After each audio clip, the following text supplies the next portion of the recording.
내가 대장동의 최초 제보자다. 커밍아웃 이후에 분당, 신당 움직임이 가속화되고 있는 민주당입니다.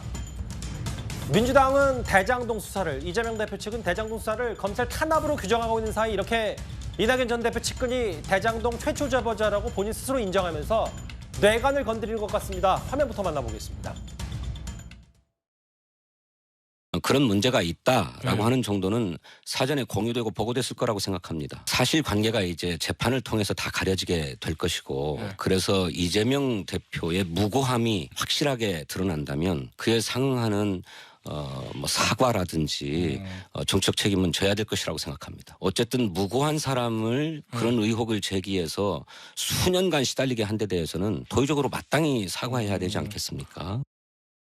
대장동 관련된 이야기도 나왔습니다. 안 나왔어요. 우리 대변인이 잘 말씀할 거예요. 오늘 이재명 대표와 정세균 전 총리가 만났기 때문에 화면도 나왔는데 진성준 의원, 친명계로 불리는 진성준 얘기는 이재명 대표의 무고함이 드러나면 이낙연 전 대표가 사과하고 책임져야 된다. 설주한 변호사 생각도 그러십니까? 글쎄요. 이낙연 대표는 오늘 당시에는 몰랐다. 그러니까 남평원 실장이 인터뷰한 대로 본인은 당시에 뭐 이낙연 대표에게 보고하지 않고 독단적으로 뭐 이것을 제보했다라고 얘기를 하고 있어서 뭐 이낙연 대표가 이 부분까지 책임을 져야 될지 뭐 도의적 책임은 뭐 질 수는 있다고 보지만은 어떠한 뭐 정치적인 책임까지 져야 되는지 여부에 대해서는 일단은 재판 결과를 좀 기다려 봐야 되지 않을까라는 생각이 좀 들고요. 그러니까 참 민주당으로서는 어찌되었든 간에 당내 경선 과정에서 불거졌던 문제들이 지금까지도 이렇게 서로의 어떠한 책임 공방으로 가는 것들이 국민들께 어찌 됐든 간에 참 송구한 모습이고 이러한 부분에 대해서 이러한 내용들이 더 이상 불거지지 않았으면 좋겠고 저는 이러한 일들이 있다 손치더라도 이재명 대표 입장에서는 당연히 기분 나쁠 수 있죠. 유쾌한 일은 아니기 때문에 그렇다고 하더라도 당의 통합을 위해서 어떤 단합을 위해서는 오늘 정세균 대표께서 전 총리께서 얘기하신 대로 이러한 부분도 어찌 보면 넘어서야 되는 것이 저는 야당의 대표의 역할이라고도 보기 때문에 이재명 대표께서 조금 더 어떤 좀 품넓은 마음으로 이 부분 그냥 넘어가셨으면 좋겠다 생각합니다. 지금 이제 화면에 나오는데 이 부분을 지금 소위 말하는 이른바 대장동 내전이라고까지 누군가는 표현하더라고요.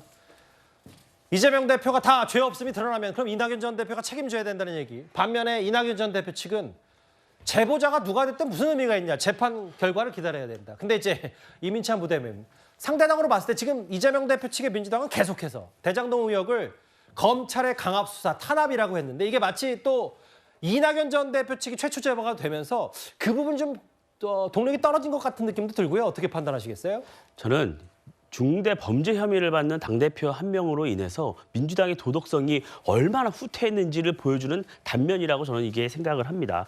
예를 들어서요. 어떤 범죄 혐의점을 목격을 했습니다. 그러면 그거를 신고를 해야 되는 겁니까? 안 해야 되는 겁니까? 우리 아이들에게 중대 혐의점이 보이는데도 너는 아직 재판까지 기다려야 되니까 신고하지 말아라. 이렇게 얘기할 수가 있겠습니까? 지금 상황이 어떻습니까? 이 대장동 일당이 이재명 대표 최측근에게 불법 정치자금을 준 혐의로 1심에서 유죄를 받았습니다. 뿐만 아니라 대장동 특혜, 이 인허가 과정에서 특혜와 비리가 있었다는 내부 고발이 있었습니다. 또 관련자가 스스로 안타까운 목숨을 끊는 일까지 있었습니다. 이런 상황에서 어떻게 사법부의 판단까지 기다리라고 얘기를 할 수가 있습니까?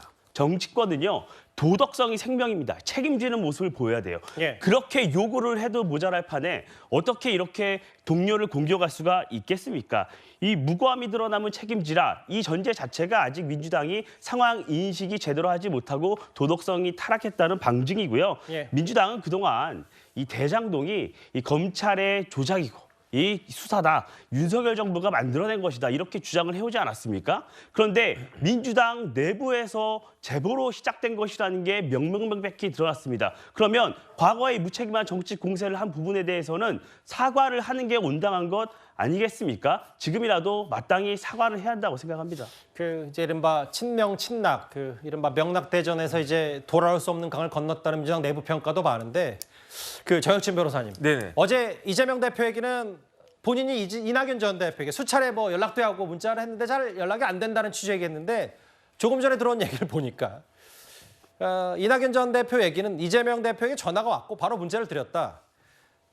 측근 통해서 대답 드리기로 했다. 근데 사실 이게 진실 공방의 문제가 아니라 두 사람의 지금 심리적 거리가 꽤 멀어졌기 때문에 측근 통해서 협의가 의견 접근이 이루어지지 않았다. 근데 이제 분당까지 얼마 남지 않았고 어떻게 판단을 하시겠어요? 그런데 저런 것까지도 뭐 이렇게 정확하게 왜 밝히지 않는지 금방 드러날 문제 아니겠습니까? 그러면 뭐 이낙연 대표 측에서 가만히 있었겠습니까? 그런데 제가 봤을 때 이낙연 전 대표와 이재명 대표 사이에는 예. 진짜 누가 봐도 건널 수 없는 그런 강이 있는 거예요. 왜냐하면 이재명 대표는 지금 오늘도 드러났지만 만약에 이낙연 전 대표 측에서 가만히만 있었으면 대장동과 관련해서 그냥 침묵하고만 있었으면 내가 대통령인데 라는 생각을 갖다가 했을 거고 예. 그다음에 이낙연 전 대표 입장에서 보면은 저렇게 대장동이라고 하는 무지막지한 일을 갖다가 한 사람이 그때 사퇴를 했으면 그러면 이낙연 전 대표가 후보가 됐으면 그러면 지금 정권을 뺏기지 않았을 텐데 이렇게 서로 생각이 완전히 다르기 때문에 시각차가 극명하죠, 사실. 그렇기 예. 때문에 이게 어떻게 조정이 될 수 있겠습니까? 그러니까 제가 봤을 때는 민주당은 더 이상 같은 사람들로 같은 당의 이념을 가진 사람들로 구성되어 있는 당이라고 보기 어려운 것 같고요. 결국은 둘로 분당될 수밖에 없는 그런 상황이 아닌가 싶습니다. 이낙연 전 대표는 이재명 대표에게 전화 왔고 바로 문자 드렸다는데요. 이낙연 신당 초읽기 얘기와 좀 연관이 되는 것 같습니다. 이 얘기까지 만나봤습니다. 그럼 지금까지 들은 여러분들의 목소리를 만나볼 차례입니다. 첫 번째 댓글입니다. 한동훈 위원장과 이재명 대표 외나무 다리에서 만나네라고 하셨어요. 내일 4시입니다. 오후 4시. 배우의 면복을 이성규 씨 명목을 빕니다. 정치인들은 키보드에 손 떼라. 이거 정치적으로 활용하지 말라라고 하셨고요. 아기가 방패막인가? 어떻게 피의자 신문할 때 아기를 데리고 오냐? 뭐 이런 얘기 하신 것 같아요. 김건희 여사뿐만 아니라 김정숙 여사, 김혜경 씨 특검 모두 해주세요라고 하셨고요. 예. 명품 백이든 몰카든 아니든 대통령 부부가 사과해야 된다는 말씀까지 하셨습니다. 댓글 5개 모두 감사드립니다. 지금부터 사건 사고 소식입니다.